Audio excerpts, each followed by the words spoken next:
Alright, এখন আমরা আলোচনা করব রাইটিং টাস্ক 1 এর টেবিল নিয়ে। সো ঘুরে ফিরে সেম একই লেকচার।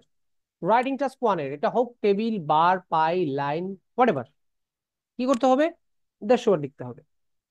মাঝে মাঝে ডাটার মধ্যে একটা কম্পেয়ার করতে হবে, সেন্টেন্স ভেরিয়েশন আনতে হবে। দ্যাটস ইট, আর কিছু করতে হবে না।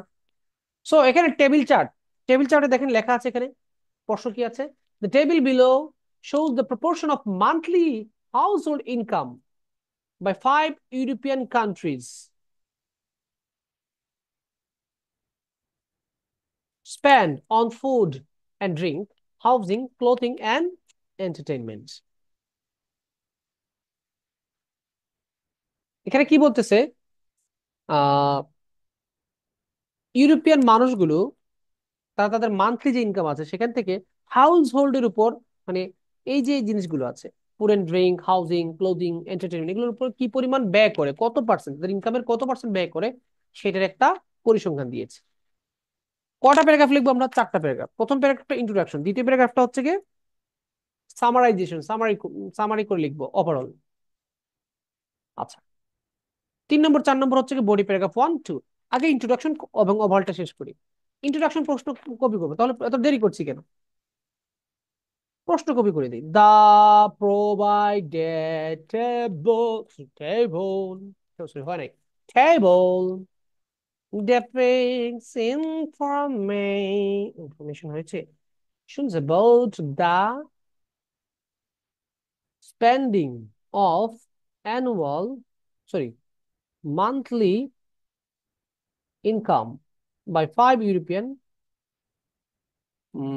spending of monthly income by 5 European countries,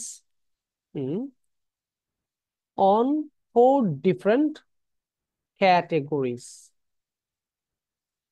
ক্যাটাগরিগুলোর নাম বললাম, শেষ। The provided table depicts information about the spending of monthly income by 5 European countries on 4 different categories. 4টা ডিফারেন্ট ক্যাটাগরিতে ইউরোপিয়ান 5টা দেশের মানুষ তাদের মান্থলি ইনকামটাকে কিভাবে স্পেন্ডিং করে সেটার একটা পরিসংখ্যান দেওয়া আছে। ওকে, অলরাইট। এখন আমরা ওভারঅলটা লিখবো। ওভারঅলটা কি? ওভারঅলে সবসময় আমরা কি হাইলাইট করব?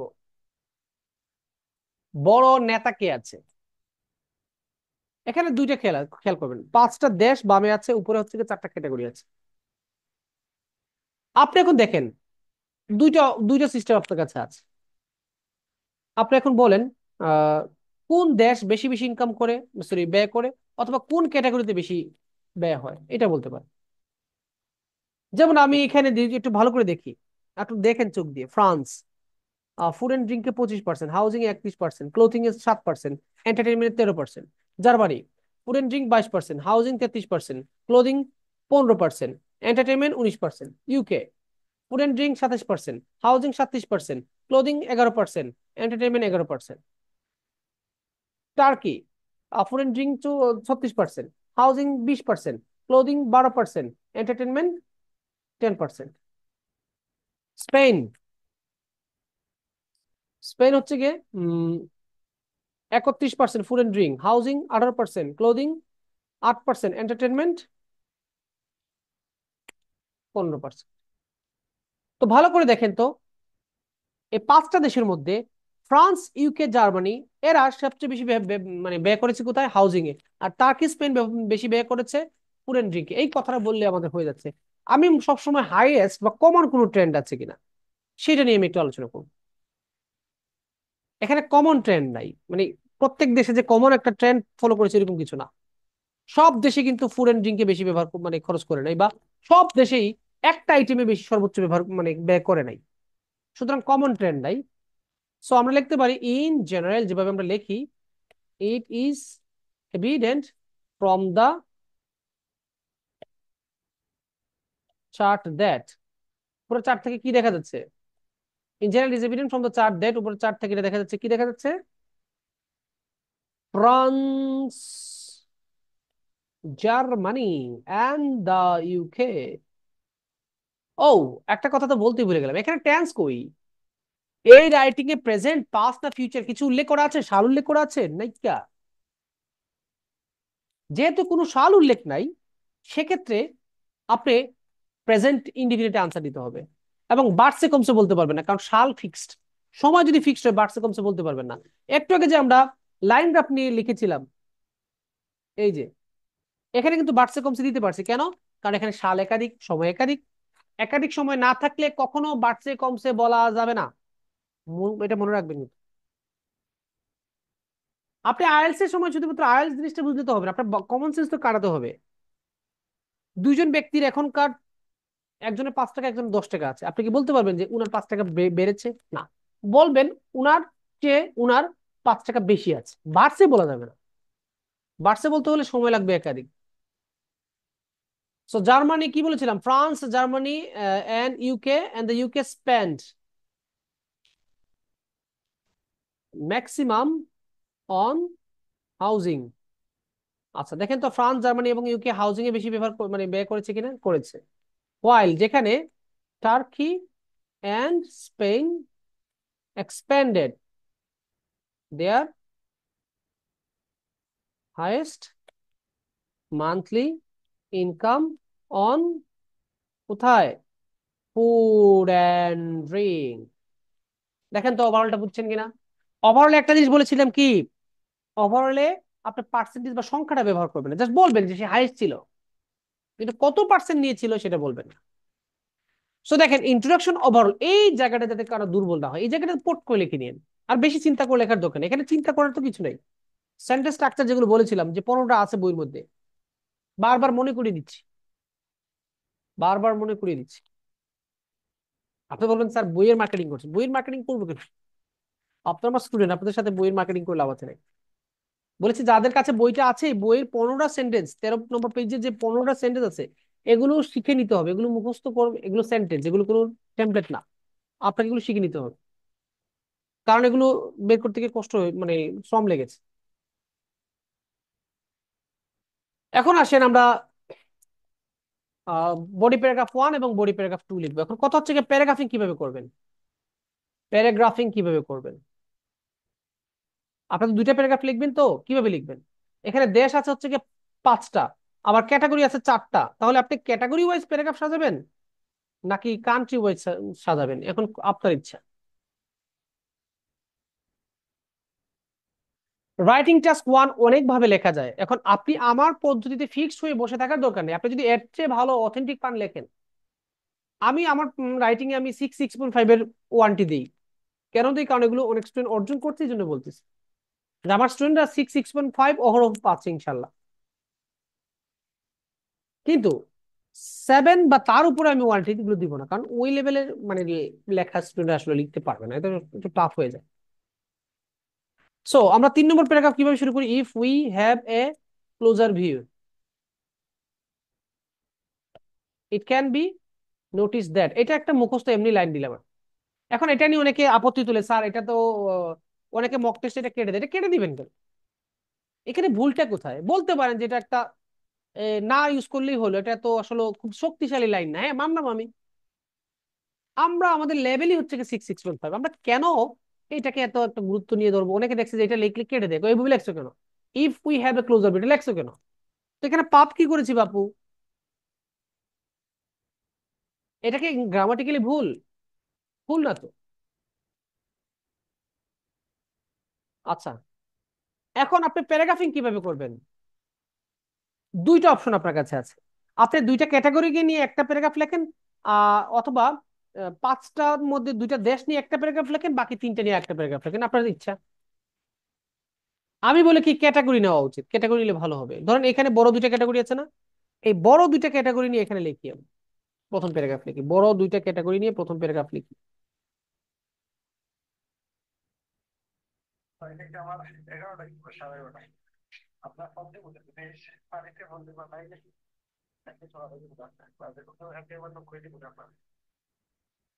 আচ্ছা তোমার এত আইলে যদি পারো দিও, নাইলে কালকে দিও, সমস্যা নেই। আচ্ছা, সো এখানে যেটা বিষয় হচ্ছে কি, আমরা ফুড এন্ড ড্রিঙ্ক এই ক্যাটাগরি এবং হাউজিং ক্যাটাগরি, এই দুই ক্যাটাগরি নিয়ে সব দেশের কাহিনী লিখি, যে যে কিচ্ছু পারে না। আচ্ছা, আপনারা এখানে যারা অনলাইনে আছেন বা যারা ফেসবুক লাইভ দেখছেন, পরবর্তীতে আপলোড দিলে যারা দেখবেন, দিব কিনা জানি না, দিতেও পারি। তো আচ্ছা, এখানে দেখেন দেখেন কি লেখা আছে, ফ্রান্স। ফ্রান্স ফুড এন্ড ড্রিঙ্কে 25% ব্যয় করে, এটা কি বলা যাবে না? এই এটা কি খুব টাফ মনে হয়ে গেল? নো। আপনি বলবেন France spends 25% in food and drink. সহজ একটা ভাষা। আবার ফ্রান্স হাউজিং এ ব্যয় করে 31%, এটা বলতে পারে। অনেক স্টাইলে লেখা যায়, অনেক স্টাইলে লেখা যায়। আপনি দুইটা কান্ট্রি নিয়ে একটা প্যারাগ্রাফ, বাকি তিনটা কান্ট্রি নিয়ে একটা প্যারাগ্রাফ লিখতে পারেন। অথবা আপনি দুইটা ক্যাটাগরি নিয়ে একটা প্যারাগ্রাফ, বাকি দুইটা ক্যাটাগরি নিয়ে একটা প্যারাগ্রাফ। অর্থাৎ কান্ট্রি ওয়াইজও প্যারাগ্রাফিং করতে পারেন, ক্যাটাগরি ওয়াইজও করতে পারেন, আপনার ইচ্ছা, আপনার যেভাবে সুবিধা হয়। আপনার যেভাবে সুবিধা হয় আপনি লেখেন।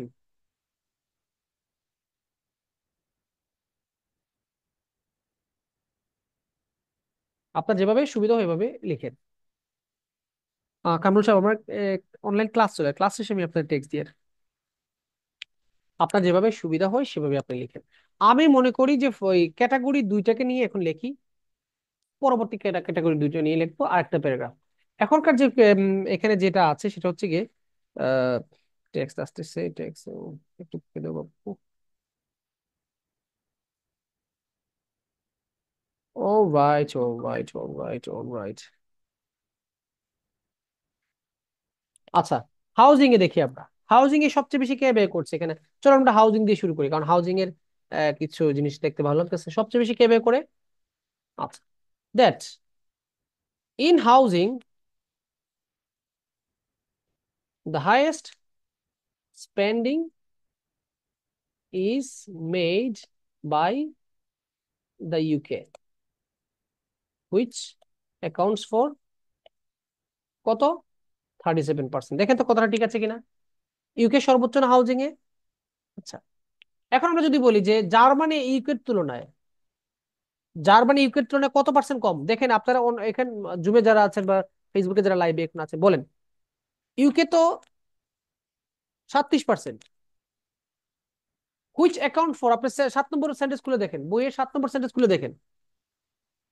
7 নম্বর সেন্টেন্স দেখেন, এটা দেওয়া আছে, হুইচ অ্যাকাউন্ট ফর এর ব্যবহার দেওয়া আছে, সবই দেওয়া আছে, নাই কিছুই নেই।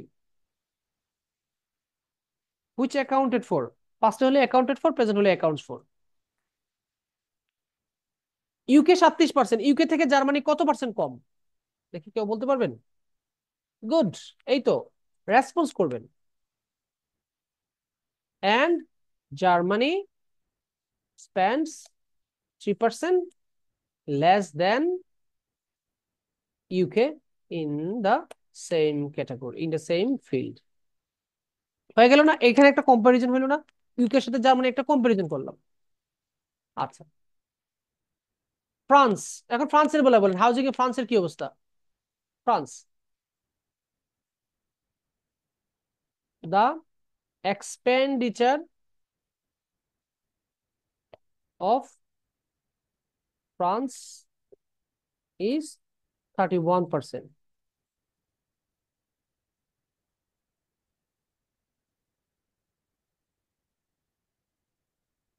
and the expenditure মানে খরচ of France is 31%। আচ্ছা, while বা whereas, whereas মানে যেখানে, while whereas এক কথাই, whereas বানান কি হলো, হলো নাই। এই যে whereas, while বা whereas এক কথাই, আপনি while ও দিতে পারেন, whereas ও দিতে পারেন, যে কোনোটা দিন, শিখে রাখেন দুইটাই। এখন বাকি আছে কে? এই টার্কি এবং স্পেন আছে না, যথাক্রমে দিয়ে দেন। while Turkey and Spain cost, cost মানে ব্যয় করে দেন, মাঝে মধ্যে একটু ভেরিয়েশন দরকার আছে। কস্ট কত পার্সেন্ট, কত percent? 20% and 18% respectively in housing. এই দেখেন, হাউজিং নিয়ে আমি ডিটেলস লিখেছি, কারণ কি, হাউজিং একটা বড় ক্যাটাগরি। ক্লোথিং এবং এন্টারটেনমেন্ট নিয়ে যখন লিখবো তখন দেখবেন এত গুরুত্ব দিচ্ছি না। মানে বিষয় হচ্ছে গিয়ে, আপনার দূরে আত্মীয় আসছে, নিকট আত্মীয় আসছে, আপনার শ্বশুর বাড়ির লোক আসছে, আর আপনার সতীনের বাড়ির লোক আসছে, না হইল না তো? সতীন বেশি ক্লোজ কে, সতীনের বাড়ির লোক? সরি, উদাহরণ আসতেছে না এখন, জোর করে উদাহরণ দিয়ে পারবো না। আপনারই দিয়ে দিই। মানে হাউজিং, ফুড, ড্রিঙ্ক এই দুটো ক্যাটাগরি হচ্ছে গিয়ে বড় ক্যাটাগরি। এরা হচ্ছে গিয়ে আম, কার নাম বলবো, কেন বলতেছি না। এই দুটো বড় ক্যাটাগরি, এগুলোকে একটু ডিটেলস আকারে লিখবো। ক্লোদিং এবং এন্টারটেনমেন্ট এগুলোকে বেশি বড় আকারে লিখবো না, এগুলো ছোট আকারে লিখতে হবে। এখন আসেন food and drink. In term of food and drink, drink এবং ফুডের ক্ষেত্রে দা টপ মোস্ট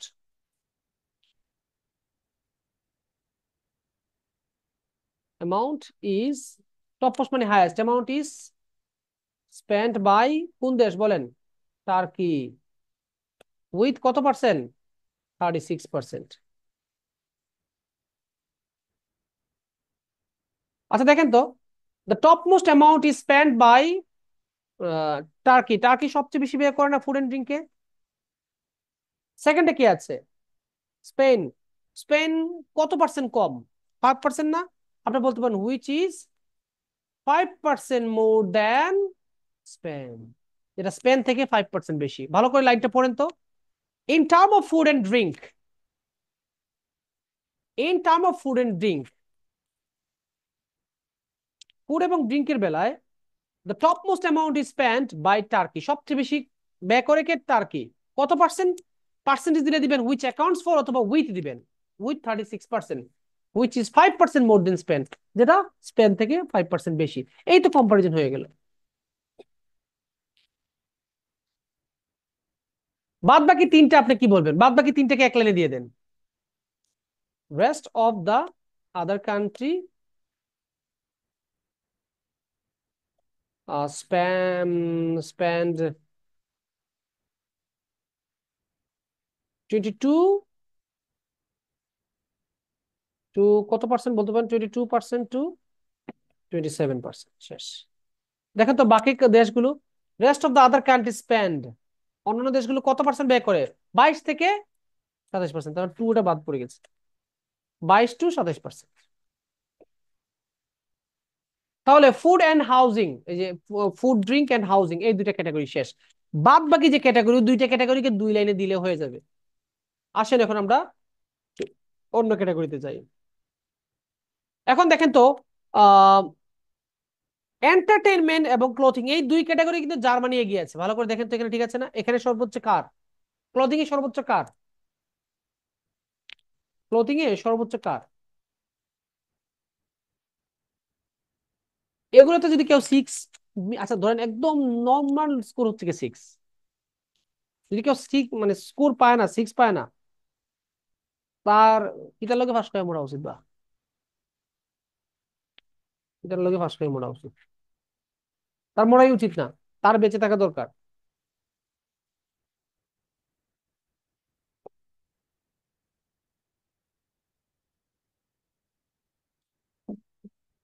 ও পাগল মোনা চোখে সুষমা, কচু গাছের লগে? আপনার কচু গাছ বানান হয় নাই, লিখেছেন কোকু গাকের লগে। আপনি এটা ঠিক করেন। কচু লেখেন KOCHU, কচু। গাছ GACHE, তাহলে হচ্ছে কোকু গাকের লগে। এখন তো প্রথমেই কোকু গাকের লগে তো আপনি ফাঁসি দেওয়া উচিত।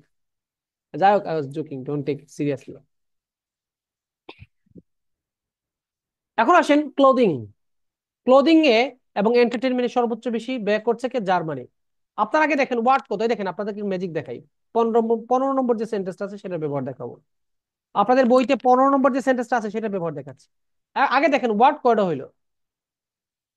আপনার আয় বুঝে ব্যয়, ওয়ার্ড যদি দেখেন যথেষ্ট হয়ে গেছে, তাহলে তো ওমা 133, আর মাত্র 17 ওয়ার্ড লাগে। তাহলে এখানে দেখেন তো, আপনি স্পষ্ট বলতে পারছেন যে ক্লোদিং এ এবং এন্টারটেনমেন্ট এই দুই ক্যাটাগরিতে জার্মানি সবচেয়ে এগিয়ে আছে। আপনি ডিরেক্টলি লিখে ফেলেন,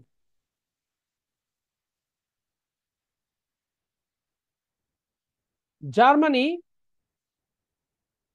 spend the maximum amount of, অথবা জার্মান, জার্মান পিপল দিতে পারেন, জার্মানি না দিয়ে জার্মানি পিপল, জার্মানির জায়গায় জার্মান পিপল দিতে পারেন। German people spend maximum of their monthly income, both in clothing and entertainment, with কত কত বলেন, উইথ কত কত 15 এবং 19%, উইথ 15%, সরি, অ্যান্ড 19%। রেসপেক্টিভলি দিবেন না, যথাক্রমে রেসপেক্টিভলি দিতে হবে, যথাক্রমে।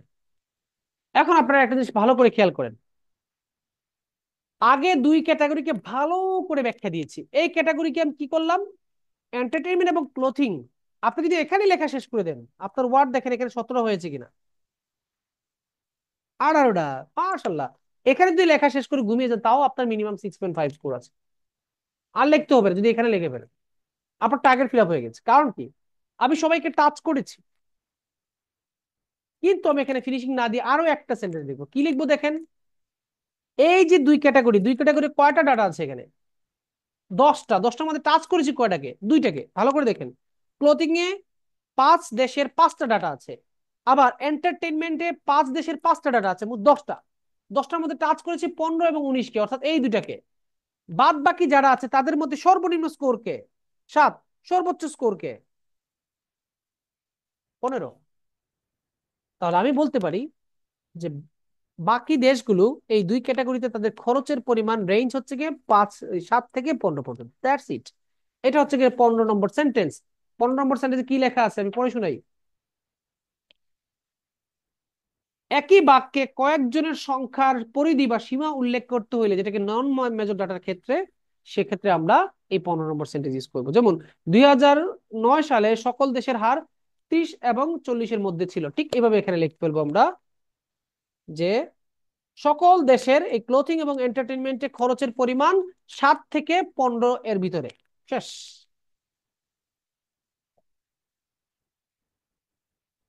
All of the other 4 countries, অন্য সকল 4টি দেশ, স্পেন্ড বিটুইন কত থেকে কত, 7% and 15% in this two categories. Categories অথবা আইটেম দিতে পারেন, ক্যাটাগরিজ থেকে আইটেম দিতে পারেন। দেখেন তো কি বলেছি, all of the other 4 countries, অন্যান্য 4টি দেশ, স্পেন্ড ব্যয় করে, বিটুইন 7 and 15%, 7 এবং 15%-এর মধ্যে, ইন দিস টু ক্যাটাগরিজ, এই দুই ক্যাটাগরির মধ্যে। শেষ। ওভারঅল আমার লিখতে কত মিনিট সময় লাগছে দেখি তো, আমি একটু হিসাব করলে পেয়ে যাবো কত মিনিট সময় লাগছে। 20 মিনিট হবে। 20 মিনিট। তো আমি আপনাকে ডিসকাশন করে করে লিখতে লিখতে আমার 20 মিনিট লাগছে। আর রাইটিং টাস্কে আপনাকে ফাইনাল পরীক্ষায় লেখার জন্য টাইম দিচ্ছে 20 মিনিট। যদি কারো লেখার সিস্টেমটা, এখন সত্য কথা একটা মিথ্যে এই লাইভের মধ্যে বলে ফেলি, এই যে দুইটা রাইটিং এখন করলাম, এই দুইটা রাইটিং আমি আজকে ক্লাসে করিয়েছি। আমার কাছে নতুন প্রশ্ন নাই, প্রশ্ন মানে লিখতে লিখতে সব প্রশ্ন শেষ। কিন্তু আপনারা যদি চান, দুপুরে যে অফলাইনে যে ক্লাসটা করিয়েছি সেই ক্লাসের রাইটিং আর এখনকার রাইটিং আপনাদেরকে দিতে পারবো। দিলে দেখবেন যে দুইটা রাইটিং সেম হয় নাই। কারণটা কি? কারণটা, একজন রাইটার যখন একই বিষয়ের উপর একাধিকবার লিখবে, হুবহু তো সে মুখস্থ রাখতেছে না জিনিসগুলো। সে একটু ওয়ার্ড চেঞ্জ হতে পারে, গ্রামার চেঞ্জ হতে পারে, ওয়ার্ড সংখ্যাও চেঞ্জ হতে পারে। কিন্তু লেখার সিস্টেমটা আয়ত্ত থাকার কারণে, লেখার সিস্টেম আয়ত্ত থাকার কারণে সে হুট করে লিখতে পারছে। সিস্টেমটা আয়ত্ত করেন, প্র্যাকটিস করেন, রেগুলার লিখেন, দেখবেন আপনাদের ইয়ে হয়ে গেছে। আপনাদেরকে 1 থেকে 7 তারিখে আমি রাইটিং এর প্রশ্ন দিব, আপনারা এই কদিন লিখে দিবেন। কারণ এই কদিন আপনাদের এখন রাইটিং হবে না, রাইটিং। তবে হ্যাঁ, একদিন করতে পারি। আচ্ছা, একজন মমতাজ ম্যাম রিকোয়েস্ট করেছেন, সো হয়তো এটাকে দেখতে পারি আমি, বছরে চলে যাচ্ছে। আর গুড নিউজ, আমাদের ইউটিউব চ্যানেল রিকভার হয়ে গেছে, থ্যাঙ্কস। আহ পেজের নাম ভুলে গেলাম, আমি এটা নিয়ে একটা পোস্ট দিচ্ছি ফেসবুক। অবশ্য কিছু টাকা খরচ হয়েছে, খারাপ লাগতেছে যে হ্যাকার আমার টাকাটা খরচ করে দিল। ইন্দোনেশিয়ান হ্যাকার ছিল। কত ওয়ার্ড হইলো? 166, 166 ওয়ার্ড। সো আমাদের target fill up. So kindly, writing task 1 লেখা কঠিন এটা বলবেন না, লেখবে শুনতে একটু কষ্ট লাগে যে রাইটিং টাস্ক 1 লেখা কঠিন, এটা মানার মতো না। না পারলেও আপনি 6 পয়েন্টে লিখতে পারবেন, না পারলেও। কারণ কি? কারণ আপনি এখানে দেখেন, এখানে 19 দেখতেছেন, সকলে 19 দেখতেছে, কেউ কি 20 বলবে? এটাকে বলবে না। সো দেখতেছেন, লিখে ফেলেন। একদম যা দেখতেছেন তা লিখলেই আপনি মিনিমাম 6 পাবেন। ওকে, আল্লাহ হাফেজ, আজকের রাইটিং এখানে সমাপ্ত, সবাই ভালো থাকবেন। ওকে, আসসালামু আলাইকুম।